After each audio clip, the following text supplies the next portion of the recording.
예, 다리를 이제 지나갑니다. 물론 교차로인데 밑에는 철길이네요. 예.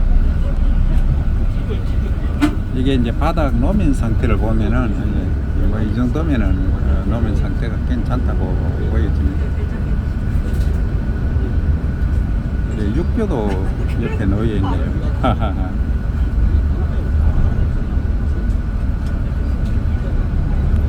정말로 오토바이가 많이 다닙니다. 우리도 이런 문화가 필요할 것 같은데, 일본 같은 경우는 자전거도 많이 타죠. 미국도 마찬가지입니다만. 거리가 좀 있다 보니까 아마 오토바이를 저기 타는 것 같은데, 자전거는 거의 안 보입니다. 거의 오토바이네요.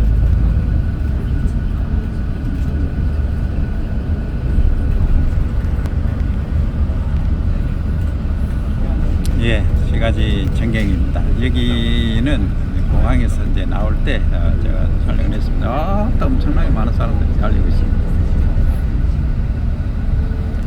이 다낭시가지 전경입니다. 다낭시, 베트남에서 세 번째로 큰 도시. 예. 다양하네요. 안경 쓰신 분들, 안 쓰신 분들. 야자수 아래쪽에 하얗게 칠한 거는 살충, 그러니까 충들이 위로 올라가지 못하게 하는 방지 역할을 하기 위해서 칠해 놓은 겁니다. 이게 간판들을 보면 Mom Baby 해서 영어가 우선적으로 써 있고, 이제 아마 베트남어인 것 같은데,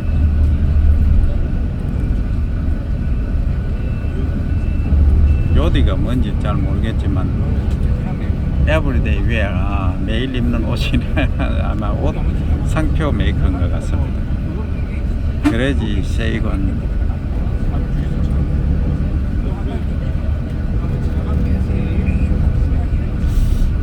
모르겠습니다. 제가 이게 경험한 거는 필리핀하고도 좀 많이 유사한, 저거는 절인데 일본의 신사하고 좀 비슷한,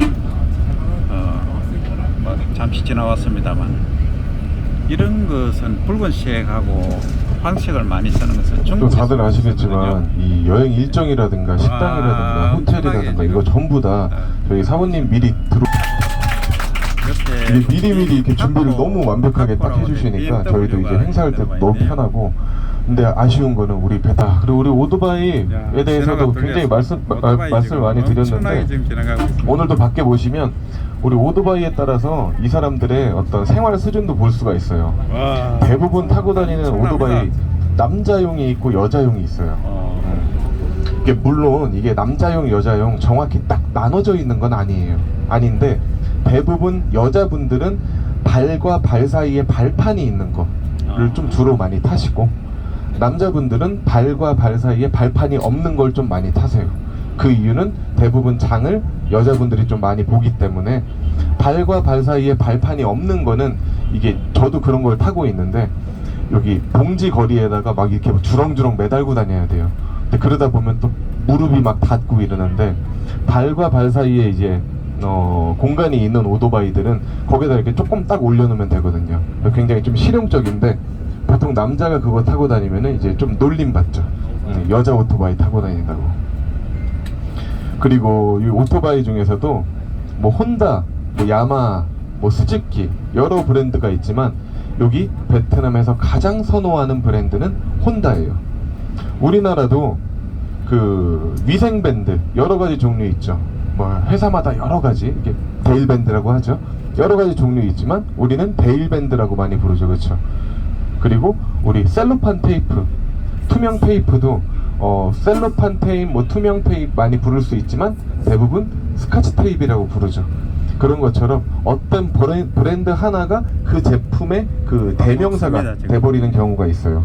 근데 여기가 바로 오토바이 같은 경우에는 혼다라고도 해요. 그냥 혼다를 최고로 쳐주고, 그 다음이 뭐 야마하 아니면 베스파 브랜드, 그 정도를 쳐주고 나머지는 잘 안 쳐줘요. 그래서 혼다가 거의 한 점유율이 60% 이상이 나오고요. 나머지들이 이제 나머지 조금씩 쪼개서 가지고 있죠. 그래서 이 친구들한테 너네는 혼다가 왜 좋냐 물어보면 항상 하는 말이 뭐냐면 연비 좋고 내구성 좋고 그리고 예쁘고 게다가 중고 감가도 좀 적어요. 근데 이제 야마하나 그런 것들은 연비도 좀 낮고 좀 내구성도 좀 떨어지고 대신에 야마하는 조금 어린 친구들이 좋아할 만한 조금 공격적인 디자인을 하고 있어요. 근데 스즈키라는 브랜드는요 이도 저도 아니에요. 예. 디자인 되게 뭉툭하고요. 연비도 그냥 그렇고 내구성도 그냥 그렇고 그러다 보니까 뭐 전유 두 자릿수대를 넘지를 못해요. 항상 그냥 한 자리에서 머무르는 정도. 안내자가 느끼는 정도. 그리고 여기 저기 아줌마가 타 있는 SH라고 해가지고 여기 브랜드 혼다 브랜드 중에서 가장 비싼 오토바이 600만 원짜리 오토바이 딱 타고 하얀색으로 타고 남자분들이 이제 저런 SH라는 오토바이 딱 타고 해변에 나가가지고 딱 이렇게 앉아 있으면은 말을 건다고 여자분들이 베트남 여자분들이 말을 걸 거라고 저 친구가 얘기를 해주더라고요. 그래서 저도 한번 실험 삼아서 친구한테 그 하얀색 가장 비싼 오토바이 딱 타고 해변에 가가지고 3시간을 있었는데 아무도 말을 안 거는 거예요. 담배를 2갑을 핀 것 같아요 그때. 그래서 내가 뭔가 문제가 있나? 다시 한번 물론 얼굴을 보는 순간 알긴 했는데 예, 그 정도로 문제가 될 줄은 몰랐어요. 그래서 3시간 동안 딱 앉아있다가 진짜로 5시부터 8시까지 앉아있었거든요 그때. 앉아있다가 친구한테 전화를 했죠. 야 나 여기 항상 피크 타임인 딱 시간에 앉아있었는데 아무도 나에게 말을 안 건다. 오토바이가 문제가 있는 거 아니냐, 이거 좀 구형 아니냐 이랬더니 하는 말이 아 형 미안한데 일단 좀 생겨야 돼요. 얼굴이 좀 잘생기고 좀 하얘야 돼요. 그래서 그러면 뭐하러 나한테 그 오토바이 얘기를 했냐, 나는 까맣고 잘생기지도 않았는데 일단 기본적인 스펙이 안 되는데 오토바이 뭘 타든 뭔 상관이냐 했더니 아 죄송합니다 제가 그것까지는 생각을 못했네요 얘기를 하더라고요. 여기서 가장 인기 많은 남자 연예인 하면 송중기. 송중기 되게 좋아하거든요. 그리고 동남아시아의 또 황제인 또 이민호. 네. 네, 이민호가 또 동남아시아 황제예요 거의. 송중기가 인기가 굉장히 많은데 특히 베트남에서는 뭐 태양의 후예 영향도 있지만 좀 여기 베트남 여자분들이 좀 하얗고 좀 이렇게 여리여리하게 생긴 스타일을 좋아해요. 그래서 송중기 인기가 많은데 송중기보다 인기가 더 많은 게 딱 한 분 있어요. 네? 아 물론 항상 축구 대표팀이 끝나고 나서 인터뷰 같은 걸 해요. 한 20대 여자분한테 자 우리 이민호 혹은 송중기랑 박항서 감독님이랑 누가 더 좋아요? 딱 물어보면 무조건 100이면 100 박항서 감독님 제일 좋다 그래요. 그 이유는 뭐 말씀 안 드려도 아시겠죠? 뭐 감독님 같은 경우는 국가 훈장을 벌써 3개나 받으셨고 2022년 7월 달에 여기 베트남 총리가 감독님 어머니 100세 생신일이라고 선물을 또 보내요. 근데 생각해 보시면 그게 좀 말이 안 되는 게 우리나라 대통령이 벤투 감독 어머니 생신날 선물을 보내는 거랑 마찬가지예요. 그렇죠? 그렇죠? 그렇게 생각하면 외국인 축구 감독 어머니 생일을 여기 나라 서열 1위가 챙겨준다? 그건 참 이례적인 일인데 여기에선 그 정도로 박 감독님의 위상이 굉장히 높아요. 솔직히 박 감독님 부임하시기 전까지만 해도 한국 사람들을 그렇게 환영하는 분위기는 아니었어요. 그리고 박 감독님 같은 경우에서도 맨 처음에 부임하실 때 솔직히 환영받지는 않았어요. 오히려 조금 계약한 거 좀 파기하고 조금 적당히 무마시켜가지고 돌려보내라 이런 식으로 얘기를 많이 했었어요. 왜냐? 일단 첫 번째 조금 이름이 일단 네임 밸류가 떨어지잖아요. 한국에서도 2002년 월드컵 때 히딩크한테 가서 안긴 건 박지성이가 안겼고, 그쵸? 그리고 박 감독님한테 안긴 건 홍명보, 황선홍 선수가 안겼잖아요. 그래가지고 박지성이는 히딩크가 데리고 나가가지고 이제 맨유까지 갔고 홍명보, 황선홍은 못 나갔죠. 뭐 그런 이유뿐만 아니라 뭐 나이가 다 차서 외국 진출하기엔 좀 늦어가지고 그런 것도 있었고. 근데 그때 박 감독님이 잠깐 뜨고 나서 그 다음에 포항 스틸러스 가셨다가 그 다음에 다시 코치로 강등돼가지고 코치 하셨다가 상무 감독 하시다가 그만두면서 나는 다시는 대한축구협회와 관련된 일을 하지 않겠다 그렇게 딱 선언을 하시고 그 다음에 하신 게 이제 베트남 축구팀으로 오신 건데, 이제 박 감독님이 좀 한국에서 좀 고충을 많이 겪으셨다고 하더라고요. 일단 한국 하면은 일단 박 감독님이 총 10번째 외국인 감독이었고 그 전에 9명은 이미 다 말아먹고 나갔어요. 그러다 보니까 베트남이 그 외국인 감독들의 무덤이다 라는 말이 있었는데 10번째 감독이 딱 왔는데 웬 머리도 휑하시고 그리고 키도 요만한데 그리고 게다가 네임밸류도 좀 별로 높지 않은 분인데다가 왜 하필이면 한국계 감독이냐 그런 말이 굉장히 많았어요. 베트남은 지금은 우리나라 뭐 굉장히 잘 지내고 있지만 그 전까지만 해도 베트남 같은 경우에는 우리 한국이랑 총칼을 겨눴던 역사가 있는 나라잖아요. 그러다 보니까 별로 인식이 안 좋았거든요. 근데 뭐 인식이 안 좋으면 어때요? 딱 부임 3개월 만에 성적 내기 시작해가지고 빵빵빵빵 치고 올라갔죠. 우리 동남아시아 쪽에서는 축구 잘하는 나라라고 하면 태국이랑 베트남 그 정도 두 나라 정도 두는데 그러다 보니까 동남아시아 리그 하다 보면요 항상 결승전에서 거의 태국 베트남 만나는 경우가 대부분이에요. 근데 이 태국의 문을 베트남이 30년 동안 못 넘고 있었어요. 항상 결승전에서 뭐 2대0, 2대1, 1대0 이렇게 지다가 감독님 딱 오셔가지고 예, 계속 이기기 시작하니까 나라가 난리가 난 거죠. 게다가 이쪽 사람들 축구에 대한 열정은 어느 나라 진짜 뭐 영국을 갖다 대도 아마 못 비빌 거예요. 왜 그러냐면 이 친구들은 할 수 있는 스포츠가 축구밖에 없어요.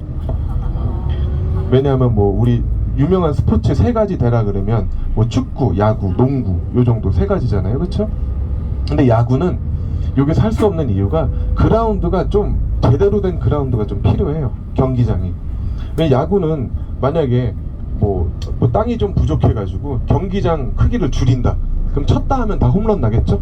그러니까 경기장 기본적인 크기가 필요하기 때문에 힘들고 게다가 배트, 글러브, 야구공, 또 보호구 농구는 뭐 말씀 안 드려도 뭐 NBA 가장 유명한 리그지만 거기 대부분 선수들이 2m 넘고 하는데 이 친구들 아무리 봐도 뭐 180 넘는 친구들도 없어요. 그러다 보니까 기본적인 요건이 충족이 안 돼요.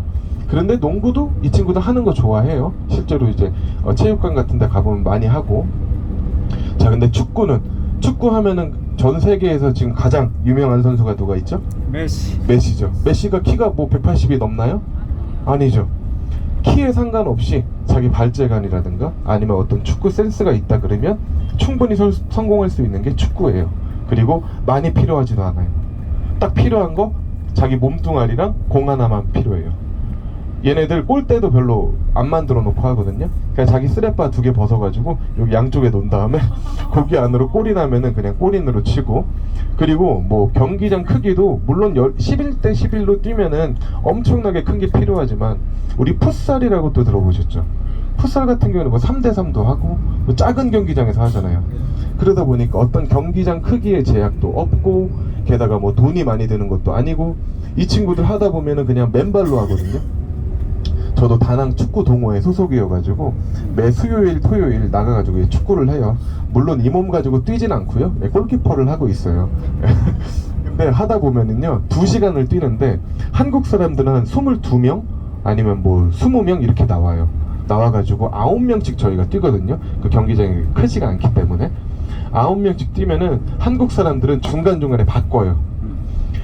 막 배 잡으면서 숨을 못 쉬겠어 이러면서 나오시면은 또 교체하고 이렇게 진행을 하는데, 베트남 친구들은 9명이 딱 와가지고 2시간 내내 풀로 뛰어요.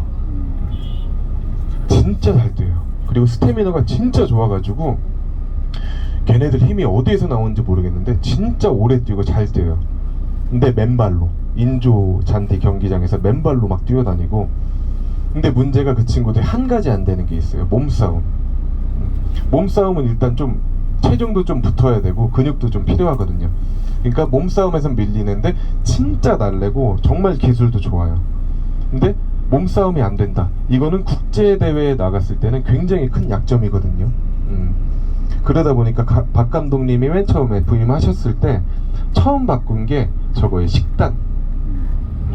이 친구들 먹는 거 보면 보통 쌀국수에다가 고수 넣고 뭐 채소 넣고 그 다음에 뭐 볶음밥도 보면은 거의 다 그냥 뭐 강낭콩이랑 뭐 당근이랑 이런 거 들어가 있고 대부분 탄수화물이랑 그리고 채소, 야채주의의 식사를 많이 하다 보니까 어떤 그 힘 면에서 좀 딸린 거예요. 그래서 맨 처음에 감독님이 부임하자마자 요청했던 게 소고기예요. 소고기. 예, 우리 좀 식단에다가 좀 소고기를 좀 풍부하게 좀 넣어줘라. 애들이 동물성 단백질을 섭취를 해야 근육이 붙고 힘이 붙는데 그게 너무 부족하다 강입니다. 했는데 이제 돈이 좀 들잖아요. 그러다 보니까 베트남 축구협회에서 맨 처음 해준 거는 우유. 야, 소고기는 조금 그렇고 우유를 그 대신 몇 끼니 넣어주겠다. 그 우유를 넣어줬는데 그렇게 뭐 다른 뭐 이유도 있었겠죠. 그 부임하시자마자 3개월 만에 유소년 대표팀으로 우승을 하게 되죠. 그러면서 야, 이거 봐라, 우승을 하네. 그러니까 이제 관심도가 높아지고 그러면서 이제 감독님한테 광고가 그때부터 들어오기 시작해요. 야, 유소년 대표팀 감독이 왔는데 야, 머리 좀 벗어지고 이랬는데 근데 되게 잘하고 3개월 만에 태국도 이기게 만들고 야, 잘하는 것 같아. 네임밸류가 좀 올라가죠. 그럼 가장 맨 처음에 들어왔던 광고가 헤드앤숄더. 헤드앤숄더. 그게 뭐 샴푸 광고예요. 샴푸 광고. 네. 근데 좀 없으신데 샴푸 광고가 들어왔죠. 일단 좀 싼데, 네, 광고비가 좀 싼데, 근데 최근에 떠오르는 라이징 스타다 보니까 이쪽에서 맨 처음 찍은 게 헤드앤숄더 광고예요. 그래서 실제로 머리를 감는 장면은 안 나오고요. 그냥 이렇게 뭐 어떻게 하시다가 춤도 추고 하시다가 이렇게 딱 보여주는 정도. 감을 머리가 없기 때문에. 예. 그렇게 딱 진행을 하시고 그렇게 광고를 맨 처음에 한 3-4개 정도 찍으셨을 거예요. 근데 그 돈 가지고 뭘 했냐? 사비를 갖다가 우리 대표팀 식단부터 바꾸는 데 쓴 거예요. 축구 감독이 굳이 나가가지고 광고를 열심히 찍을 필요가 없잖아요. 근데 그거부터 바꾸고 그리고 베트남 매스컴에 많이 탔던 게 이제 축구 선수들을 대할 때 그냥 뭐 감독 대 선수로 대하는 게 아니라 진짜 아들들 대하듯이 정말 진심으로 안아주고 격려해주고 이런 모습들이 자주 매스컴에 노출이 되다 보니까 박 감독님이 어떤 실력적으로도 굉장히 유명해졌지만 인품으로도 굉장히 유명해졌어요. 그러다 보니까 점점 성적은 성적대로 잘 나오지. 그리고 미담은 미담대로 쌓여가지. 게다가 뭐 자기가 광고를 찍었든 아니면 어디 대회에서 우승을 해가지고 금일봉을 좀 많이 받아도 그거를 자기 호주머니에 넣는 게 아니라 대부분 여기 베트남 사람들, 잘 못 사는 사람들, 아니면 또 베트남이랑 한국 사이에 있었던 좀 안 좋은 좀 역사인 라이따이안 뭐 이런 문제들 해결하는데 또 많이 쓰시고 하니까 그래서 지금까지 뭐 훈장도 많이 받으시고 이제 그만하시죠. 그만하시지만 그래도 뭐 역사에 남을 만한 그런 감독으로 좀 남으실 것 같아요. 근데 제가 박 감독님을 직접 한번 딱 뵌 적이 있거든요. 그거에 대해서는 제가 이따가 말씀을 드릴게요. 한 번에 또 다 풀면은 제가 이따가 말할 게 없습니다. 그리고 슬슬 이제 도착할 때가 돼가지고 시내 한복판에 철탑이 지나가네요. 조금 의외입니다만 뭐 고압선은 아니겠죠. 예. 그리고 오늘 이제 호이안 쪽 가시면서 고양이라든가 강아지라든가 이제 길에 돌아다니는 애들이 호이안 쪽에는 많을 거예요. 시골이다 보니까 아무래도 이제 들개라든가 이런 게 있을 텐데 걔네가 위험하진 않아요, 사실. 여기 강아지도 보시면은요, 비둘기도 그렇고요, 바퀴벌레도 그렇고요, 굉장히 여유로워요. 바퀴벌레가 굉장히 여유로워요. 저를 이렇게 딱 만나도요, 한국 바퀴는 요만해가지고 애들 볼볼거리면서 엄청 빨리 도망가잖아요. 저도 집에 한 달에 한 번 정도는 바퀴벌레가 나오거든요. 나오면 걔는 한 이만해요. 네, 한 이만해요, 진짜. 이만한데 저를 딱 마주쳐도 도망을 안 가요. 굉장히 여유로운 분이라 도망을 안 가고, 강아지들도 보면은 길거리에 그냥 누워가지고 잠자고 있고 그러잖아요. 근데 그 친구들이 겉으로 보기엔 귀엽고 그러지만 털을 정방향이 아니라 역방향으로 한번 이렇게 까보시면은 그 진드기나 이런 것들이 좀 많아요. 이런 데 사는 친구이기 때문에. 그러니까 이제 손으로 만지거나 그런 거는 절대 하지 마시고, 그리고 나중에 또 말씀을 드릴 건데, 우리 오행산이나 아니면 영흥사 가실 때 야생원숭이가 좀 있을 수가 있어요. 이런 데는 없지만 산 근처에는 야생원숭이, 그런 친구들도 귀엽다고 절대로 만지거나 그러지 마시고, 특히 새끼 메고 다니는 그 어미 원숭이는요, 자극하면은 바로 달려들어요. 그리고 이렇게 남자분들보다는 이제 그 어린애나 아니면 우리 차에 계시는 분들처럼 아름다운 여성분들한테는 좀 더 잘 공격해요. 공격성을 좀 더 많이 띄어요. 그 이유가 남자보다 여자가 완력이 약하다는 걸 얘네가 알고 있어요. 예. 그리고 특히 노인분들도 마찬가지고 또 노약자나 여성분들은 뭐